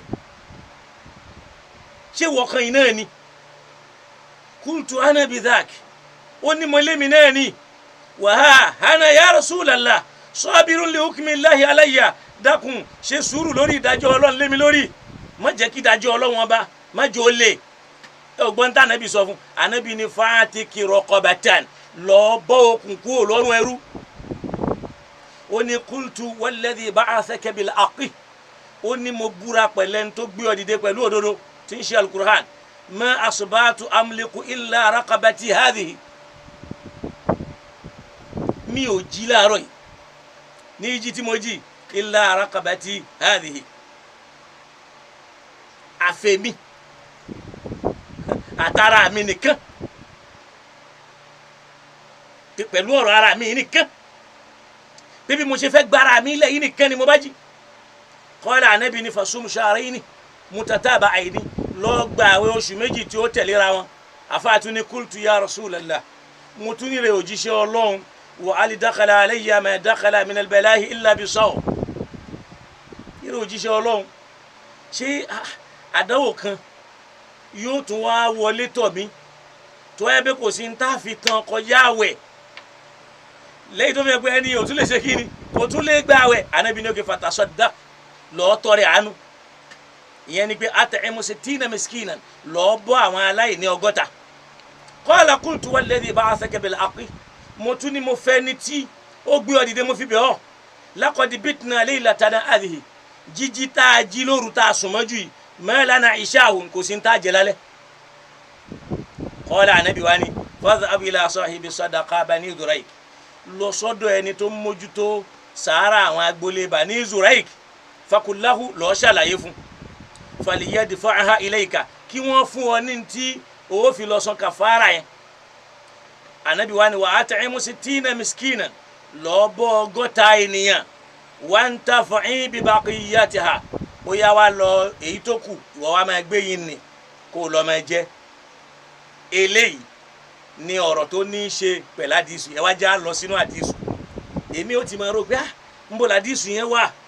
já lọ sínú súnánù Tirmidhi súnánù Tirmidhi al-juz'u thalith صفحة بها و89 lọ sínú page 189 volume 3 nínú súnánù Tirmidhi lọ́wọ́ hadith 1199 أنبأنا أبو عمار الحسين بن حريث أنبأنا الفضل بن موسى أم عمر عن الحكم بن هيان عن عكرمة عن ابن عباس pé gbogbo àwọn tá a kálẹ̀ yẹn ó ní pé àdìsù tó wà mutawatir ni àdìsù tó ṣe kí ni tó wà mutawatir tí ì ṣe pé nìkan àbẹ̀yàn méjì àbẹ̀yàn mẹ́ta. عن ابن عباس Ibn Abbas wá ṣàlàyé ṣàwọn pé arákùnrin tí nǹkan ṣẹlẹ̀ sí gangan ló sọ̀rọ̀ yìí mi ì rò pé ẹgbọ́n tí mò ń wí arákùnrin tí nǹkan ṣẹlẹ̀ sí òun gangan ni Salma bonu Sakhar al-Bayadi Salma bonu Sakhar al-Bayadi òun ni ọ̀rọ̀ yìí ṣẹlẹ̀ sí bùnà òun ló fúnra ẹ̀ ṣàlàyé eléyìí Ibn Abbas wá fẹ́ ṣàlàyé ó ní anna rajulan ata nabiyya sallallahu alayhi wa sallam wọn lárakùnrin kan wá bá anabi wa Muhammad ẹ máa gbọ́ o qad dhahara min muratihi fawaqa'a alayha ó ti fi ẹ̀yìn ìyàwó rẹ̀ wé ẹ̀yìn ìyá rẹ̀ lẹ́yìn tó fi wẹ́yìn ìyá rẹ̀ fawaqa'a alayha ó wá báyàwó rẹ̀ sùn padà faqala ya rasulallah ló wá bójúṣe ọlọ́run pé ìrẹ́ òjíṣẹ́ ọlọ́run inni qad dhahartu min zawjati fawaqa'tu alayha qabla an ukaffira ó ní mo fẹ̀yìn ìyá mi mo fi ẹ̀yìn ìyàwó mi wé ti ìyá mi àmọ́ rẹ̀ òjíṣẹ́ ọlọ́run mo ti bá a sùn mi ò sì tí ì san kàfàrà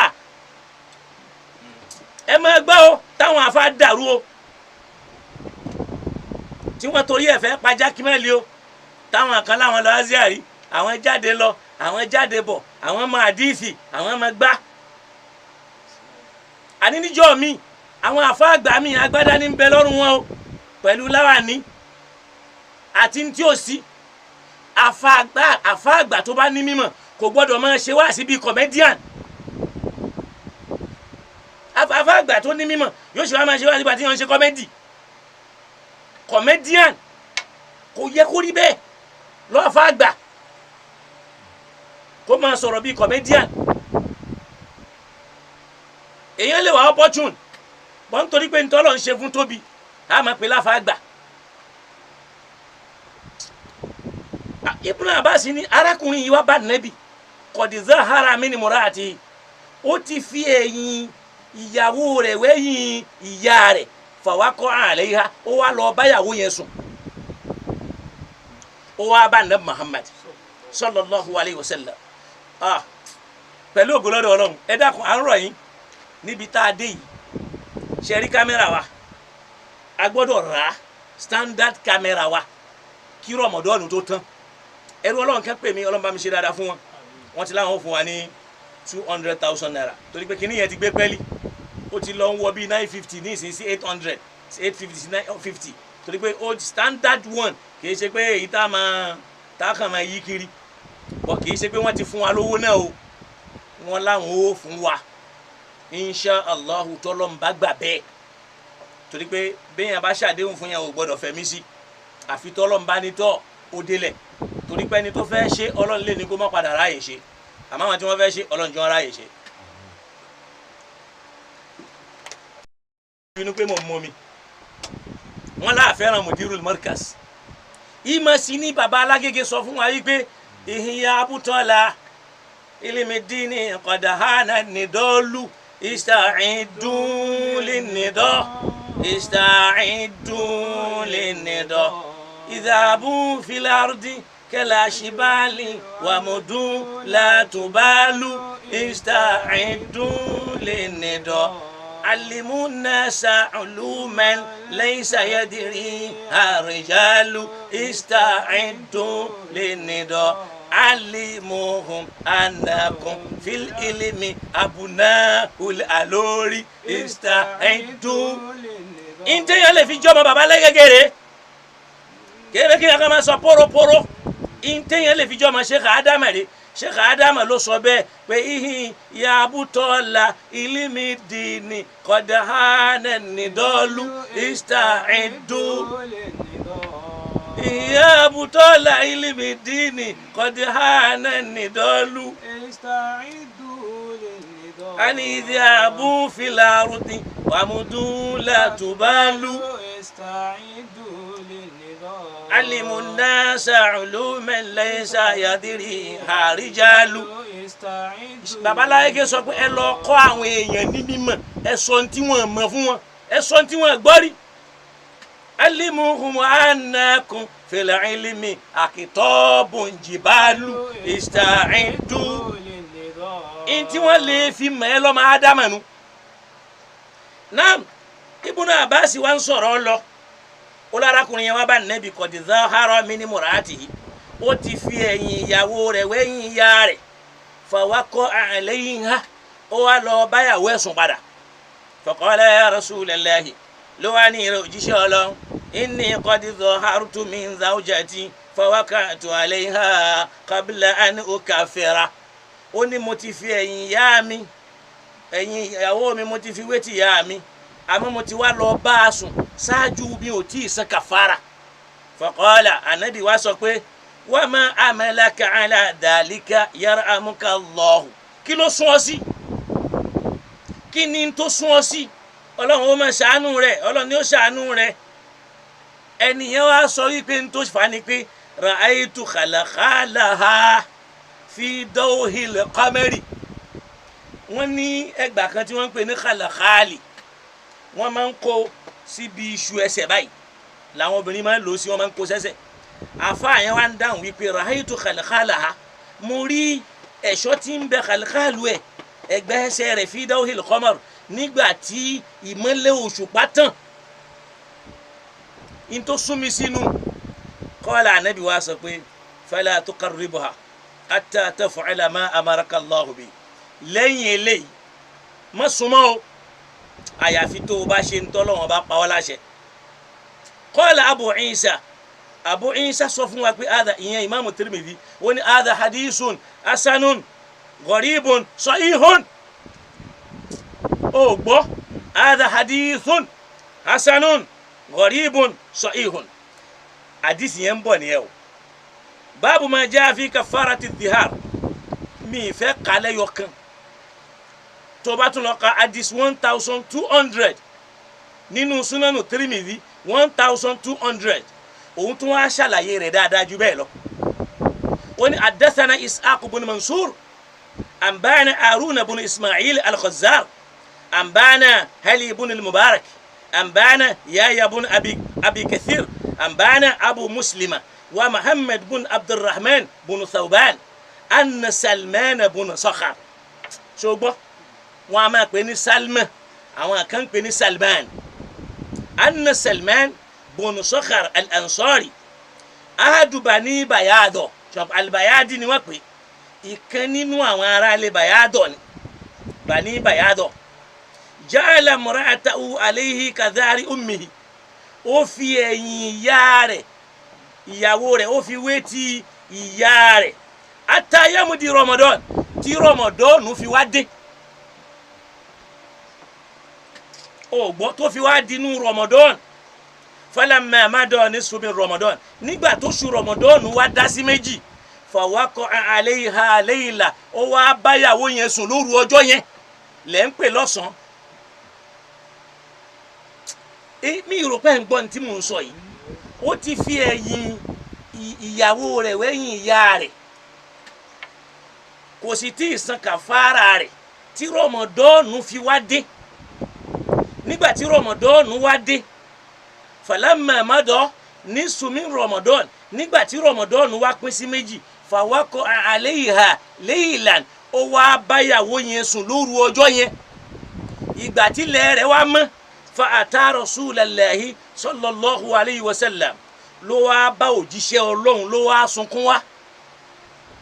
ẹkún tó sun wá kìí ṣe pẹ́kún pé mo bá sùn nù Ramadan ẹkún pé mi ò tí ì san kàfàrà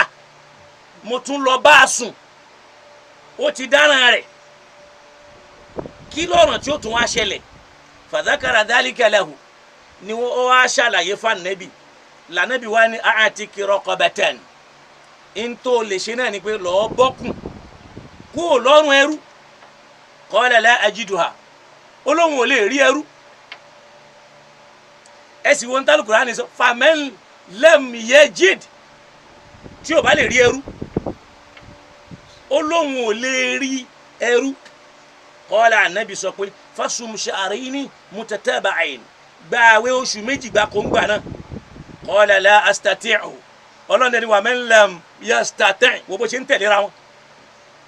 wo bá di sọ ànábì ṣe ń lọ pẹ̀lú Kùránì yẹn ó ní mi ò ní kápá rẹ̀ qala at'imu sittina miskinan ó dá lọ́ọ́ bọ́ àwọn ọgọ́ta aláìní qala la ajid mi ò rí mi ò ní tí mo lè fi bọ́ wọn faqala rasulullah li Farwa bun Amr ànábì wá sọ fún sàhábà kan tí wọ́n ń pè ní Farwa ọmọ Hamaru pé àti dhalika al-irqa ó yá bá mi gbé abọ́ èso ní fún wa huwa muqtal abọ́ èso tá ń wí ó kún kẹ́kẹ́kẹ́ ni ya'khudhu 15 sa'a tó wọ́ọ̀tì bí ká pè nǹkan ní 15 kilo tàbí ká pè ní abọ́ mẹ́ẹ̀ẹ́dógún abọ́ èso mẹ́ẹ̀ẹ́dógún ṣé nìkan lè lọ dájà yẹn lé tàbí ká pè ní 16 sa'an tàbí ká pè ní abọ́ èso mẹ́rìndínlógún ní bẹ́ẹ̀lẹ̀ fún anabi wa ni at'im sittina miskinan lọ́ọ́ bọ́ àwọn ọgọ́ta nínú àwọn aláìní faqala Abu Isa wa sọ fún wa ìyẹn àfa wa Tirmidhi ó ní hadha hadithun hasan hadithu yìí hadithu tó dáa ni wọ́n ń pè àfa wa yìí ní Salman bin Sakhar àwọn kan ń pè ní Salma bin Sakhar al-Bayadi wal amal ala hadha al-hadith inda ahli al-ilmi fi kafarati ad-dihar hadisi lọ́dọ̀ àwọn onímọ̀ in tí wọ́n máa ń lò fún náà ni hadithu ẹni tó fi ẹ̀yìn ìyàwó rẹ̀ wé ya rẹ̀ kábù rèéra tó wá táàpù ẹ̀ hadithu yìí làbù rèéra táàpù ni Imam Bukhari náà wá gbà pé arákùnrin kan ó lọ bá Nábì nínú Ramadan pé òun súnmọ́ ìyàwó òun àwọn ò wá fi òru sí ó gbọ́ òru lẹ́ni yẹn súnmọ́ ìyàwó rẹ̀ kàfárátù dìhárì ni àmọ́ nínú Ramadan lẹ́ni yẹn súnmọ́ ìyàwó rẹ̀ lóru kìí ṣọ̀sán tí jákèmálì bá sọ pé kò sí kàfàrà àní kò sí kàfàrà bí diwi náà tó ń sọ pé kò sí kàfàrà he is excellent and perfect kódà oyè tó yẹ kí jákèmálì gbà náà ni ubandoma markasi worldwide lórí ọ̀rọ̀ tí ń bẹ ńlẹ̀ yìí o èmi fún jákèmálì lóyè ubandoma markazi worldwide torí pé ubandoma gan tọ́ sí o gbọ́ ubandoma markazi worldwide gbogbo ẹni tó bá sì tẹ́ lọ́rùn náà ni kó máa bá wa táìpù ẹ̀ síbẹ̀ jákèmálì ubandoma markazi worldwide lórí ọ̀rọ̀ mímọ̀ tí ń bẹ ńlẹ̀ yìí o gbogbo àwọn àfáà tó dá sí wọn máa ń parẹ́ bo ubandoma jákèmálì ubandoma markazi worldwide bó bá wọn ò fẹ́ bẹ́ẹ̀ bó o fẹ́ bẹ́ẹ̀ wàhálà alẹ́ ayé ti ẹnu torí pé òun ló dúró ubandoma markazi lórí ọ̀rọ̀ tí ń bẹ ńlẹ̀ yìí torí pé ọ̀rọ̀ yẹn kò kan mudirul markaz kò kan bàbá wa al-mufti àmọ́ wọn tẹ́rí tí wọ́n ń tara nì torí pé mufti ò já mọ́ ibi tí wọ́n rò lọ́wọ́ ìtara yẹn ni wọ́n padà wá gbé jáde ẹ ṣáàrí ìtọ́pẹ́ rẹ̀ ní Kamilul Adabi nígbà tí wọ́n announce mufti òun ló kọ́kọ́ bọ́ ta pé mufti tí wọ́n fowó rà tẹ́ bá rántí ó kọ́ kalẹ̀ ni ọ̀tẹ̀ wo ló tó bẹ́ẹ̀ ní kí ló le tó bẹ́ẹ̀ ẹ wá ṣọ̀tẹ̀ títí àwọn ẹranko wa ń bá yín play àwọn ọ̀rọ̀ tẹ́ ẹ dá tí ó sọ tẹ́ ẹ sọ tó yẹ pé ọ̀rọ̀ yín ó máa ṣẹ́kù lọ́la inú yín ó sì padà bàjẹ́ ńgbà tẹ́ ẹ bá mọ Ọlọ́run jù báyìí lọ ọ̀rọ̀ tí ò ń ṣọ̀rọ̀ rẹ̀ ìkan náà sì tún bọ́ta ṣé kéwú ní kẹ́ ẹ náà ni ìwọ tó lọ ẹlẹ́rọ àlọ́ kéwú ìwọ wá ní súlẹ̀ súnmọ́ bí fal iyadhu billah ayna al-adab fi ahula wa ayna al-ilmu fi ahula súlẹ̀ súnmọ́ bí ẹni ọlọ́run dá lọ́lá ìwọ fúnra rẹ̀ yẹpẹrẹ ìmáàmù lọ́rin ìwọ tó sọ bẹ́ẹ̀ ó yẹpẹrẹ ọba lọ́rin ó yẹpẹrẹ gbogbo lọ́rin torí pé Faruku kọ́ ló fi ra rẹ̀ síbẹ̀ ó tún yẹpẹrẹ ọlọ́run tó yàn síbẹ̀ torí pé Al-Qur'an ló sọ pé la tatamannaw ma faddala Allahu bihi ba'dakum ala ba'din ọlátọ́lọ́ ń bá ṣe fẹ́ nìkan ẹ má torí ẹ̀ kẹ́ wàá máa dá láàmú kọ́ ẹ jẹ́ pé kẹ́ ẹ fẹ́ kọ́lá yẹn ṣubú ẹ fẹ́ kó ṣubú ni kò sì lè ṣubú oníkìjìpá ò lè ṣubú ó gbórin àfàwà kí lorúkọ ẹni ẹsẹ̀ lúnákà ni oníkìjìpá ti di Mufti Ìlọrin oníkìjìpá ti di Mufti Ìlọrin wíbẹ̀ oníkìjìpá ti di Mufti Ìlọrin oníkìjìpá ti di Mufti Ìlọrin ẹ sì lè rí yọ ikú ò ní yọ àrùn ò ní yọ wàhálà ò ní yọ ọ̀rọ̀ tí mùdírù náà dáná ò kọjá pé Mufti ó bọ́ sọ́dọ̀ wọn ó sì bọ́ sọ́dọ̀ Sheikh Faruku kọ́lọ́n kó síjú àánú wò wá ọ̀rọ̀ lẹ́gbọ́n yìí o ẹ wàá rí wípé àṣírí ọ̀rọ̀ yìí náà ló tù yìí àfáà yẹn kì í ṣọ̀rọ̀ Ramadan àdìsù yẹn làbúrẹ́rà náà wá tap làbúrẹ́rà wá lọ́kà ní àfáà wa Bukhari gbé ló fi já sí pé ẹ wo mùtàwátírù àwọn eléyìí àbúrẹ́rà ló wá gbé àdìsù yẹn nígbè bí ipá àdìsù Ramadan ni wípé arákùnrin kan wá bá nẹ́bì ó lóun báyàwó òun láṣepọ̀ nínú Ramadan wọ́n wá yọ òrùkú ńbẹ wọ́n yọ̀rọ̀ ziharu kú ńbẹ wọ́n wá tún sọ di yẹ̀yẹ́ bẹ́ẹ̀ ànábì wá bi léèrè pé ṣé o lè gba àwẹ̀ ṣé o lè bọ́kùn lọ́kùn ẹrú ó ní rárá ṣé o lè gba àwẹ̀ oṣù méjì ó lóun ò lè gbà ṣé o lè bọ́ èèyàn ọgọ́ta ó lóun ò lè bọ́ ànábì wá tún gbèsò fún kó lọ fáwọn aláìní tó ẹnìkan tún wà ń lu ìtì àìní rẹ̀ ju tòun lọ kìí ṣe ọkàn wọn wá ní ànábì ní kó lọ máa jẹ ńlé pẹ̀lú àwọn èèyàn rẹ̀ garawa èso 15 àbúrẹ́rà ò máa ń pa àdìsù yìí rárá ó kàn táàpù ẹni Imam Bukhari náà sì gbé ibi ìpínlẹ̀ rẹ̀ rẹ̀ kò ní í ṣe pẹ̀lú Ramadan ìṣẹ̀lẹ̀ yẹn wáyé nínú oṣù Ramadan ni òru ló sì ṣẹlẹ̀ lẹ́ni yẹn sunkún wá bá Nábì láàárọ̀ pé ọ̀ràn kàfáràtù dìhárì tí mo dá tí mi ò tí ì san mo ti súnmọ́ ìyàwó mi lóru kì í ṣe kàfáràtù Ramadan ẹ jẹ́ àfẹ́lẹ́ ìṣàdúrà fún Jaqmal èyí tó gbé kalẹ̀ yìí kò ní kábàámọ̀ láyéláyé Surat al-Kawthar bismillahir rahmanir rahim kal-Kawthar fasalli li rabbika wanhar insha Allahu ta'ala jazakumullahu khair gbogbo ẹ̀yin tẹ́ wò wá àtẹ̀yin tẹ́ bú wa Ọlọ́run bá mi san yín lẹ́san rẹ̀ o ẹ bá wa subscribe sórí YouTube wa kẹ́ ẹ sì bá wa dá sétò yìí gan massively kọ́lọ́n bá wa dá sí tiyín náà ẹ dẹ̀ bá wa share ètò yìí dáadáa share rẹ̀ tó ẹ rí báwọn èèyàn wọ́n ń sá fún ẹ̀mí ó download ẹ̀ yóò lọ yọmọ ẹ̀yọ́ rẹ̀ wò ó gbogbo àwọn kútúbí ní wò ó àbúrò àyè máa ń yọ wá àbúrò àyè máa ń wá gbogbo àwọn ẹ̀sà òkè ní wò ó àfa wa lẹ́kọ̀ọ́ náà ń wò ó gbogbo wọn ni wọ́n ń wò ó àwọn ẹ̀yìn wò á fèsì Athari ló wá jáde Athari ẹni tí ò lẹ́rìí tí ó máa lóun fẹ́ bá Jaqmal ó ṣàfẹ́ popular ó lè popular lọ bẹ̀rẹ̀ lẹ́ṣọ̀ tìyẹ mẹ́rin wá ṣebí kan lèmi ṣe látẹ̀kan yìí ẹ̀rí ni mò ń sọ látẹ̀kan yìí mi ò sọ̀rọ̀ orí tó bá dọ̀là ń sìn wọn ni Al-Mubaraki bẹ̀rù Ọlọ́run o Al-Mubaraki ò sì bẹ̀rù àtúbọ̀tán rẹ̀ Al-Mubaraki ò sì fẹ́ yọgi tẹ̀sìn báyìí ò sì fẹ́ fọ́ ẹ̀sìn Al-Mubaraku àti mọ̀ tẹ́lẹ̀ pé agbẹnusọ àwọn fìtínà agbẹnusọ àwọn bídíà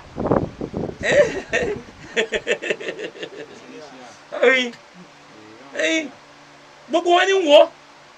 àmọ́ odò yẹn ti jù wọ́n lọ ẹ lè wẹ̀ torí pé kì í èmi náà tí mò ń sọ̀rọ̀ wallahi mo mọ̀ pé èmi kọ́ Ọlọ́run ni ihun tó dá mi lójú dọ́dọ̀ Ọlọ́run èmi kọ́ Ọlọ́run ni torí èmi náà mọ̀ bẹ́ẹ̀ so èmi náà mọ̀ pé kì í ṣe mi so kọ́lọ́n kó síjú àánú wa kó ràn wá lọ́wọ́ èyí tá a wí lónìí mọ̀ṣẹ́ láwí mọ́ torí pé gbogbo wa náà láti rí a sì ti mọ̀ ọ́n kọ́díjà ẹlẹ́ akú òdodo ti dé wà máa ń ṣáà fẹ́lí yúhu mín ẹni bá fẹ́ kó gbà á wà máa ń ṣáà fẹ́lí yákòkò ẹni bá sì fẹ́ kó kọ́ kó má gbà á Ọlọ́run dákun yóò síjú àánú wa kó ràn wá lọ́wọ́ o kó má dọ̀rọ̀ wa rú o gbogbo ń tà ń sọ yìí náà ìwọ náà lọ́ máa ka àwọn al-mawsu'atu al-fiqhiyya lọ́ka al-mawsu'atu al-fiqhiyya lọ́ka kitabu dhihar ó bá ń bẹ̀ èyí ṣe gbọ́rọ̀ tí yẹn kàn ń sọ lórí kọ́lọ́n kó síjú àánú wa kó ràn wá lọ́wọ́ lọ́ka ní al-fasl al-awwal hukumu kafarati kì í ṣe gbogbo tí mò ń sọ yìí ló bá bẹ́ o torí mi ń já kiri ni o mò ń já kiri ni o èmi ìwà Ọlọ́run ni ó kàn gbé wá o òru èmi ó dé á bẹ̀rẹ̀ sí ní Ọlọ́run ṣàánú de pé èmi á máa lo òru 10 òru 20 tí mi ò ní sùn tí màá kàn máa kọ lẹ́kṣọ̀ kalẹ̀ ẹ̀yin tó jẹ́ pé owó nìkan lẹ̀ ń wá owó kẹ́ máa ra lẹ̀ káàkiri Ọlọ́run dákun ṣíjú àánú.